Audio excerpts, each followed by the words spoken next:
2019 সালে সংসদের উভয় কক্ষে পাশ হয় সংশোধিত নাগরিকত্ব বিল। এরপর তৎকালীন রাষ্ট্রপতি রামনাথ কোবিন্দ সেই বিলে সই করে সিএএকে আইনে পরিণত করতে বেশি সময় নেননি। ফলে আইন আগেই হয়ে গিয়েছিল, বাকি ছিল কয়েকটি ধারা ও উপধারা প্রয়োগ করে সেটি বলবৎ হওয়া। প্রায় 4 বছর পর 2024-এর 11ই মার্চ সোমবার দেশ জুড়ে সিএএ লাগু করা নিয়ে বিজ্ঞপ্তি জারি করল কেন্দ্রীয় স্বরাষ্ট্রমন্ত্রক। এ নিয়ে প্রধানমন্ত্রী নরেন্দ্র মোদীও দেশবাসীর উদ্দেশ্যে ভাষণ দিয়ে জানিয়ে দেন যে সিএএ লাগু হচ্ছে। কিন্তু লোকসভা ভোটের দিন ঘোষণার মাত্র কয়েকদিন আগে এই সিএএ লাগু করা নিয়ে প্রশ্ন তুলেছে বিরোধীরা। বাংলার মুখ্যমন্ত্রী মমতা বন্দ্যোপাধ্যায় থেকে শুরু করে বাম, কংগ্রেস সকলেই কিন্তু এর মধ্যে রাজনৈতিক অভিসন্ধি দেখছেন। এবার এক নজরে দেখে নেওয়া যাক যে সিএএ অর্থাৎ সংশোধিত নাগরিকত্ব আইন নিয়ে ঠিক কি বলা হয়েছে। জানানো হয়েছে 2014 সালের 31শে ডিসেম্বরের আগে ধর্মীয় নিপীড়নের কারণে বাংলাদেশ, পাকিস্তান, আফগানিস্তান থেকে আসা অমুসলিমরা যারা ভারতে এসেছিলেন তাদের নাগরিকত্ব প্রদান করা হবে। এই তালিকায় রয়েছে হিন্দু, জৈন, পার্সি, শিখ, খ্রিস্টান সহ বিভিন্ন ধর্মের মানুষ। তবে এই প্রতিবেশী 3 দেশ থেকে আসা সংখ্যালঘু মানুষদের কিন্তু নিজে থেকে আবেদন করতে হবে ভারতীয় নাগরিকত্ব পাওয়ার জন্য। ইতিমধ্যে এই সংক্রান্ত একটি পোর্টাল চালু করা দিয়ে হয়েছে কেন্দ্রীয় স্বরাষ্ট্র মন্ত্রকের তরফে। এই পোর্টালে গিয়ে নিজেদের নাম নথিভুক্ত করতে হবে, কোনো নথি দিতে হবে না, তবে জানাতে হবে কবে তারা ভারতে প্রবেশ করেছেন। উল্লেখ্য 2019 সালে যখন এই আইন পাশ হয় তখন কিন্তু দেশ জুড়ে প্রতিবাদ বিক্ষোভের জেরে পিছু হটতে বাধ্য হয় কেন্দ্র। কিছু হলেও ধীরে চলো নীতি নেয় কেন্দ্র। এই বিক্ষোভ আন্দোলনে 100 জনের মৃত্যুও হয়। এবার দেখে নেওয়া যাক যে এনআরসি অর্থাৎ জাতীয় নাগরিক পঞ্জির বিষয়টি আসলে কি। প্রসঙ্গত 2023-এর ডিসেম্বর মাসে সংসদে স্বরাষ্ট্রমন্ত্রী অমিত শাহ জানিয়েছিলেন দেশ জুড়ে এনআরসি চালু করার জন্য তোড়জোড় চলছে। তবে তিনি তখনই সংশোধিত নাগরিকত্ব আইনের সঙ্গে পার্থক্য করে দেন এনআরসির, বুঝিয়ে দেন তফাৎটা কী। শাহ বলেন এনআরসির ক্ষেত্রে কোনো রকম ধর্মীয় বিধিনিষেধ থাকবে না। দেশ জুড়ে এনআরসি চালু করতে সরকার নতুন কোনো আইন আনবে কিনা তা এখনও স্পষ্ট নয়। অন্যদিকে পিআইবি এর তরফে বলা হয়েছে যে এটা মনে রাখা জরুরি যে রাষ্ট্রীয় স্তরে এনআরসি শুরু করার কোনো ঘোষণা হয়নি।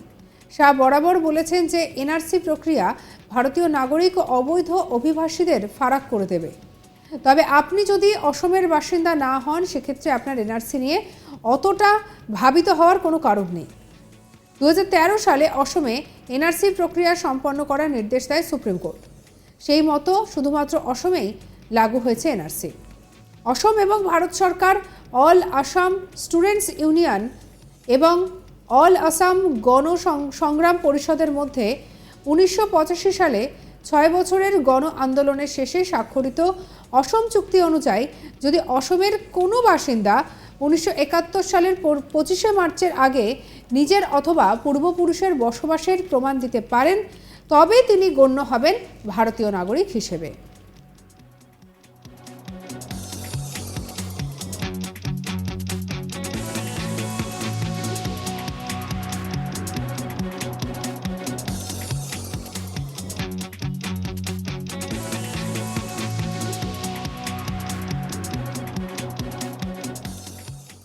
সিএ দৌলতে এনআরসির সময়সীমা বেড়ে দাঁড়ায় 31শে ডিসেম্বর 2014। সিএ প্রযোজ্য শুধুমাত্র 3টি দেশ থেকে আসা অমুসলিম অভিবাসীদের জন্য। এবারে আসা যাক যে অসমের বাইরেও যদি দেশ জুড়ে এনআরসি চালু হয় তাহলে কি হবে, কী কী নথি প্রয়োজন। পিআইবি জানিয়েছে যদি এনআরসি বাস্তবায়িত হয় তার অর্থ এই নয় যে কাউকে ভারতীয় হওয়ার প্রমাণ দিতে হবে। ভোটার তালিকায় নাম নথিভুক্ত করাতে অথবা আধার কার্ড করাতে আমরা যেমন পরিচয়পত্র জমা দিই সেই ধরনের নথি জমা দিতে হবে যখন যেভাবে তা চালু হবে সেই অনুযায়ী। এক্ষেত্রে বাবা মায়ের নামে বা তাদের দিয়ে কোনো রকমের নথি জমা করার কোনো বাধ্যবাধকতা নেই। নথি হিসেবে জমা দিতে হবে ভোটার কার্ড, পাসপোর্ট, আধার, নানা রকমের লাইসেন্স, বিমার কাগজ, birth certificate, school final certificate, বাড়ি বা জমি সংক্রান্ত দলিল বা কোনো সরকারি আধিকারিকের জারি করা ওই ধরনের দলিল। নথি জমা করার ক্ষেত্রে যাতে অযথা ভারতীয় নাগরিকদের কোনো সমস্যার মধ্যে পড়তে না হয় সেই বিষয়টি দেখতে বলা হয়েছে।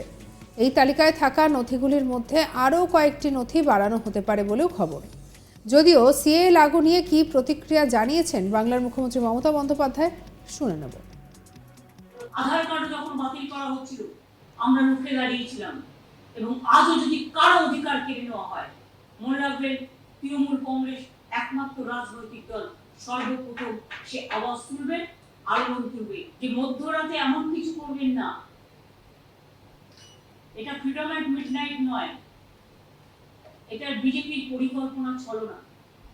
সাহস থাকলে আপনি 6 মাস আগে দিতেন, 4 বছর অপেক্ষা করতে হলো কেন? আর হঠাৎ ইলেকশনের আগে নানা রকম বুলিয়ে উড়ে বেড়াচ্ছেন। কে নিয়ে কি করবে আমার ডাউট আছে।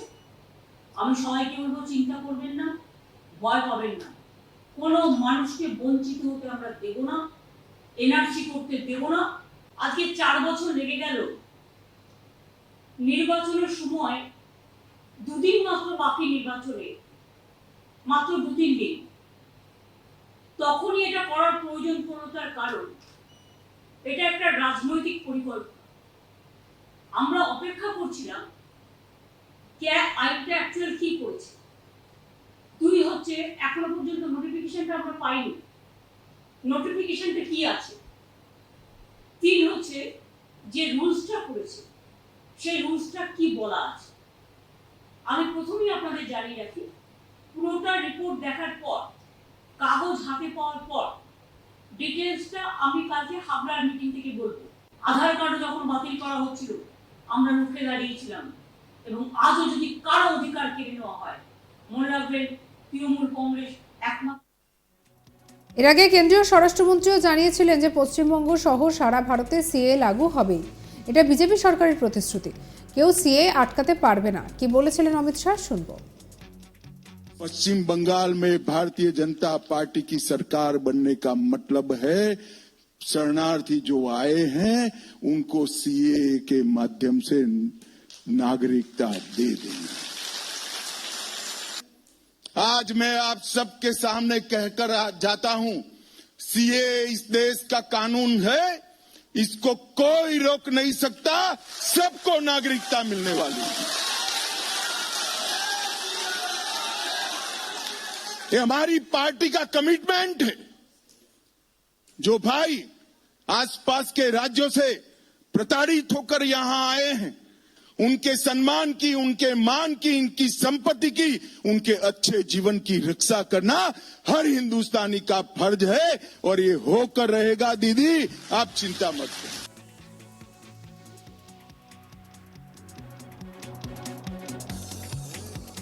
शरणार्थी जो आए हैं